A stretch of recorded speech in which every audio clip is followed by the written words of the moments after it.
여러분 반갑습니다.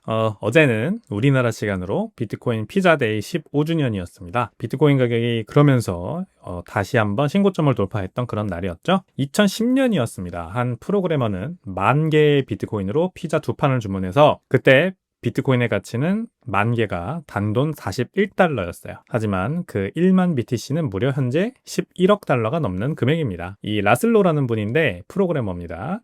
이렇게 피자 2판을 시켜가지고 가족들과 함께 맛있게 먹었다고 하고, 지금도 요새도 인터뷰를 자주 하십니다. 이분 여전히 그때 후회하지 않냐 이런 질문을 많이 받겠죠. 전혀 후회하지 않는다. 나는 비트코인의 실생활 사용성을 입증했던 사례로서 너무나도 자랑스럽고 뿌듯하게 생각한다. 오히려 이렇게 얘기를 하시더라고요. 자, 세계에서 가장 비싼 점심 식사이자 비트코인의 가능성을 처음으로 현실로 만든 순간, 바로 그 순간이었다. 여러분 이거를 곡해하시면 안 됩니다. 비트코인 피자데이 우리가 기념하는 이유는 이 비트코인으로 처음으로 이 상거래를 가능해졌다라는 것을 우리가 증명했던 순간이기 때문에 기념을 하는 거예요. 이렇게 1만 BTC를 이때 썼던 이분을 조롱하기 위해서가 아니라는 거, 그걸 한번 강조드리겠습니다. 그때도 여전히 비트코인은 비싸다고 생각을 했어요. 비싸다기보다는 사람들이 뭐야 이 단계에 왜 가치가 있어 이렇게 생각을 했겠죠.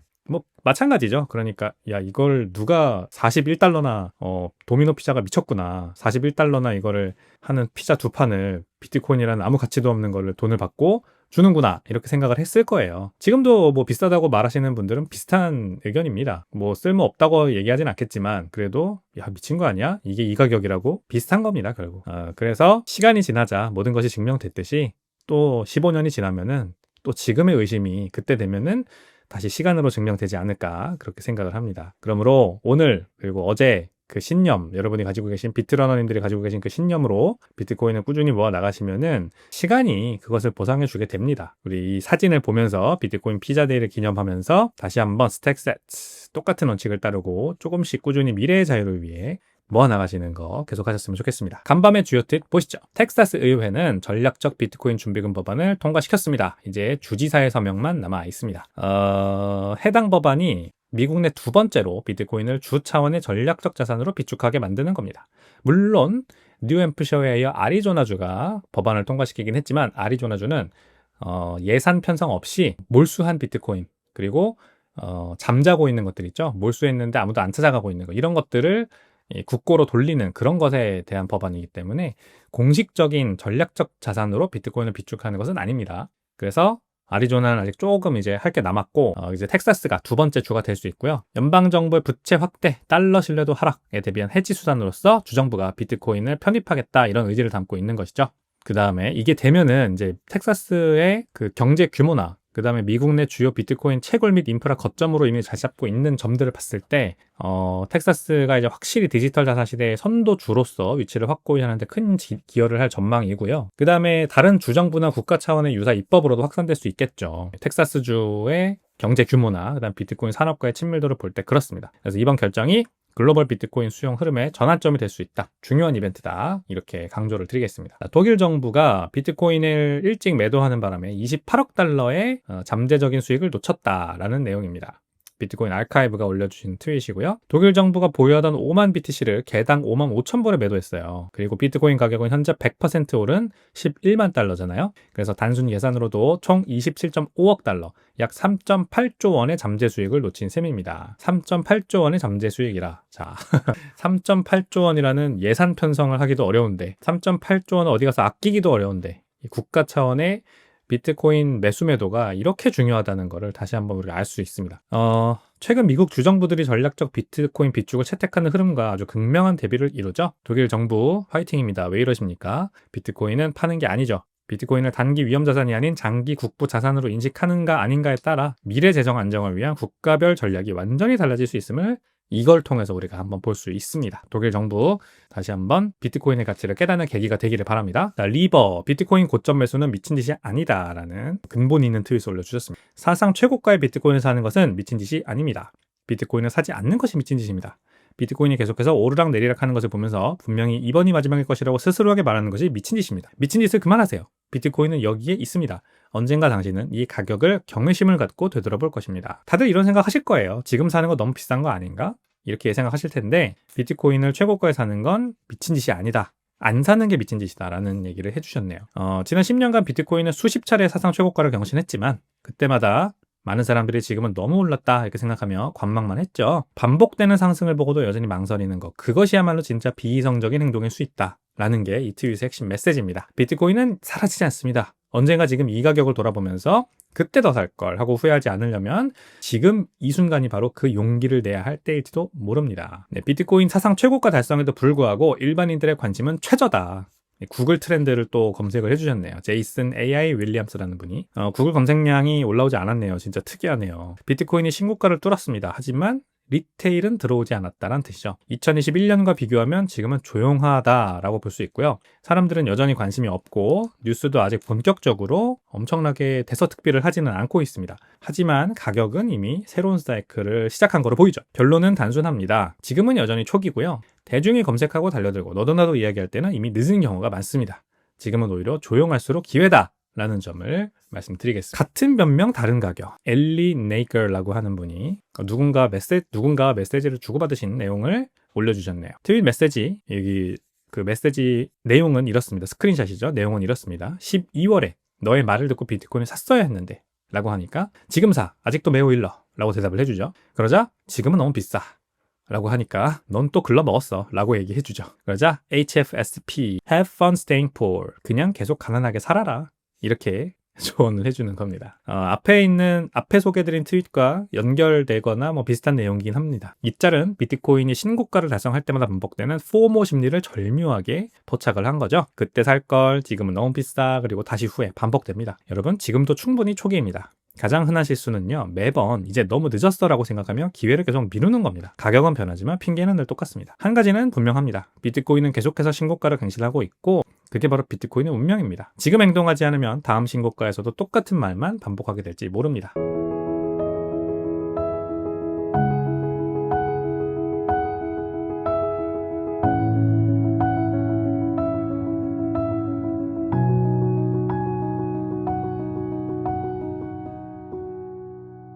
자, 그러면서 간밤의 뉴욕 시황 보시죠. 비트코인은 여전히 11만 달러에서 안착되어서 잘 유지되고 있습니다. 연초 대비 19% 상승이고요. 비트코인 ETF 강세와 각국의 법안 진전이 주요 상승 요인으로 작용하고 있습니다. 미국 상원은 스테이블 코인 규제 법안 지니어스 액트를 표결에 붙이기 위한 절차를 통과시켰고 하원에서도 유사한 법안이 논의 중이고요. 텍사스주는 뉴햄프셔에 이어 두 번째로 공식적인 비트코인 준비금을 갖춘 주가 될 전망입니다. 이제 주지사 사인만 남아있고요. 홍콩 역시 금융기관의 스테이블 코인 발행을 허용하는 법안을 의결했다고 하네요. 네, 아이비트 블랙록의 비트코인 현물 ETF가 2.3% 전날 대비 상승하면서 12월 고점을 모두 돌파했습니다. 기관 수요 확대가 뚜렷하게 나타나고 있고요. 이는 비트코인 강세에 추가 동력을 제공하는 중입니다. 마이클 세일러의 스트래티지는 최대 21억 달러 규모의 우선주 발행을 통한 자금 조달 계획을 또 발표했습니다. 조달된 자금은 비트코인 매입에 재투입될 예정이고요. 연초 대비 MSTR의 주가는 38% 상승했습니다. 도널드 트럼프는 자신의 밈코인 트럼프 코인의 상위 보유자들과의 저녁 만찬을 개최할 예정이죠. 트럼프 토큰은 이 이벤트 발표 이후 한 달간 76% 급등했고 현재 시가총액은 29억 달러까지 올라왔습니다. 상위 보유자 다수가 해외 인사라는 점에서 여기 저스틴 선도 들어가더라고요. 그리고 국내 인사 두 분도 들어가 계십니다.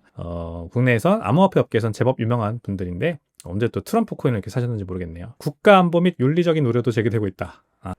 저스틴 선이라는 분은 참고로 이제 트론 블록체인의 창시자죠. 이분은 지금 수사를 받고 있습니다. FBI 수배가 떨어져 있고 수사가 진행 중이라서 미국에 안 오고 있거든요. 일부러 잡혀갈까봐. 근데 이번 기회를 통해서 한번 이런 리걸 리스크들을 한번 극복해보지 않을까 그런 생각이 드네요. 그렇기 때문에 윤리적인 우려가 제기되고 있는 거겠죠. 자, 증시 나스닥은요 6일 연속 상승을 했습니다. 0.28% 상승했고요. S&P 500 지수와 다우존스 지수는 혼조세 조금씩 약보합했습니다. 장 초반에는 기술주 강세와 채권 금리 하락 때문에 상승세가 이어졌는데요. 장마감 직전 매도세가 유입되면서 상승폭을 대부분 만회했습니다. 10년물 국채금리 때문인데 10년물 국채금리가 한때 상승세를 보였으나 오후 들어서 4.55%로 하락하며 증시에 긍정적인 영향을 주었습니다. 30년물도 5.15%에서 5.06%로 하락을 해서요. 국채금리 하락, 즉 위험자산의 긍정적인 신호 이렇게 워킹되었습니다. 공화당 주도의 하원이 바이든 행정부의 주요 세금 법안을 통과시키며 오전 중 시장이 조금 불안했어요. 그리고 금요일부터 시작되는 메모리얼 데이 연휴를 앞두고 차익 실현 매물이 장 후반 유입되면서 상승을 제한했다. 네, 이런 해석입니다. 메모리얼 데이, 이제 미국의 그 멋진 할리 데이비슨 오토바이를 타신 형님들이 그걸 타시고 워싱턴 DC 워싱턴 메모리얼이라고 하는 그 연필 모양으로 생긴 탑 있죠? 거기로 모여드는 그런 날입니다. 굉장히 시끄러우면서도 멋있는 장관이 연출되는 그런 날이고, 저는 워싱턴 DC에 살았잖아요. 그래서 항상 메모리얼 데이가 기억에 남습니다. 독립기념일 메모리얼 데이. 자, 차익 실현 메모리 아무튼 미리 나왔다고 합니다. 자, 오늘은 금 말고 원유 얘기를 좀 가져와 봤습니다. 유가, 원유. 오펙 증산 우려의 유가 3일 연속 하락. WTI는 61달러 선에서 마무리됐다. 요즘 유가가 스멀스멀 다시 오릅니다. 58달러, 57달러 이렇게 떨어졌던 유가가 다시 스멀스멀 올라서, 이게 오르면 이제 인플레이션 우려가 아무래도 계속해서 심화될 수 있는데, 지금 3일 연속 유가가 떨어지고 있다. 이 뉴스를 좀 전달드려 보겠습니다. WTI는 61달러, 브렌트유는 64달러에 거래되고 있는데 3거래일 연속 하락을 한 겁니다. 왜냐면 오펙이 7월 추가 증산을 단행할 가능성이 제기됐고요. 시티그룹은 3개월치 추가 증산이 시장에 다시 부담을 줄 수 있다고 평가를 했대요. 그 다음에 이란의 핵 협상과 러시아 우크라이나 전쟁 등 지정학적인 리스크는 단기적으로 후순위로 지금 밀렸습니다. 후순위 이슈로 밀렸습니다. 소강 상태이기 때문이겠죠. 시티는 여전히 유가가 70달러로 상승하거나 50달러대로 하락할 수 있는 양극단 시나리오가 공존한다고 분석을 했대요. 이런 말은 나도 할 수 있겠죠. 근데 아무튼 모든 증시, 국채 모든 게 다 마찬가지인데, 지금 양극단의 시나리오가 다 존재한다는 거는 그만큼 불확실성이 크다는 얘기입니다. 어떻게 될지 모르겠다. 아무도 모릅니다, 여러분. 그래서 결국 이 시티은행 애널리스트가 하는 말 보세요. 나도 이런 얘기를 할 수 있겠습니다. 그러므로 우리는 가장 확실한 것에 투자를 해야 된다는 거 다시 한번 좀 강조할 수 있겠죠. 시티는 향후 0에서 3개월 브렌트유 가격 전망을 60달러로 유지하면서도 2분기 말까지의 증산 여부가 핵심 변수다, 이렇게 강조했대요. 증산이 계속해서 늘어나면 유가는 떨어질 거고, 그러면 에너지 가격으로 촉발되는 인플레이션은 조금 하방으로 작용될 수 있어서 미국의 기준금리 인하 시점도 빨라질 수 있고, 그렇게 되겠죠. 오늘의 빔 보시겠습니다. 진실을 깨닫는 순간 천장은 사라진다. 매트릭스의 한 장면이죠. 매트릭스의 주인공인 네오가 오라클을 찾아가는 과정이죠. 오라클이라는 분인 줄 알고 이 꼬마와 대화를 하는데, 알고 보니까 오라클이 아니었죠. 이 꼬마는 그냥 오라클의 제자였습니다. 아무튼 그 장면을 패러디해서 자막을 이렇게 넣어주셨는데, 이 꼬마가 고점을 찾으려 하지 말고 진실을 깨달으세요. 그러자 니오가 물어봅니다. 어떤 게 진실인가요? 그러자 꼬마가 대답해, 고점은 없다는 겁니다. 이렇게 얘기를 해주는 거 보니까 지금 비트코인은 과연 고점인가? 지금 가격이 과연 고점인가? 이런 생각이 들게 됩니다. 비트코인에 왜 고점이 없을까요, 여러분? 어떤 자산에도 고점이 있다, 이게 비싼 수준이다, 글쎄요, 누구나 해석하기 나름인 것 같습니다. 비트코인도 해석하기 나름인데, 그래요, 많이 올랐다, 그동안 연초 대비 19% 올랐다, 그리고 신고가 경신했다. 그러니까 이제 좀 숨쉬기를 할 타이밍이니까 지금은 비싸다 라고 얘기할 수는 있겠다, 단기적 전망으로서. 근데 고점은 그럼에도 불구하고 아직 멀었다, 혹은 고점은 없다 라고 볼 수 있는 이유는, 법정 앞에 이 신용 창출, 신용 팽창, 그리고 이 인플레이션이 멈추지 않기 때문입니다. 그리고 그게 더 가파른 속도로, 예전보다 더 가파른 속도로 계속해서 더 빨라지고 있기 때문이죠. 법정 화폐가 늘어나는 속도, 그리고 미국의 국가 부채가 늘어나는 속도, 이 모든 것들이 다 더 이상 지연되거나 멈출 수 없는 상황으로 지금 치닫고 있는 것, 그게 바로 비트코인 가격이 고점이 없이 올라가는 이유입니다. 그래서 이 오라클 내 제자인 이 소년이 얘기하는 게 바로 그겁니다. 그 진실을 깨달아라. 그러면 천장은 사라진다. 그 진실이 바로 제가 지금 말씀드린 거. 이 법정화폐 시스템과 중앙은행 시스템의 이 끝나지 않는 악의 순환고리, 한계, 부작용, 이게 끝나지 않는 한, 이게 멈춰지지 않는 한 비트코인 가격의 천장은 없습니다. 이걸 깨달으면 우리는 알게 됩니다. 단기 가격에 집착하기보다는 비트코인의 본질과 긴 여정을 이해하는 게 진짜 투자자의 자세라는 것을 말이죠. 스택스tats 하십시오. 네, 오늘은 금요일입니다, 여러분. 행복한 금요일이 되시길 바라겠고요. 주말도 잘 보내셔야죠. 저는 이제 주말 잘 보내고 월요일에 다시 찾아오도록 하겠습니다. 좋은 하루 되십시오. 들어가세요.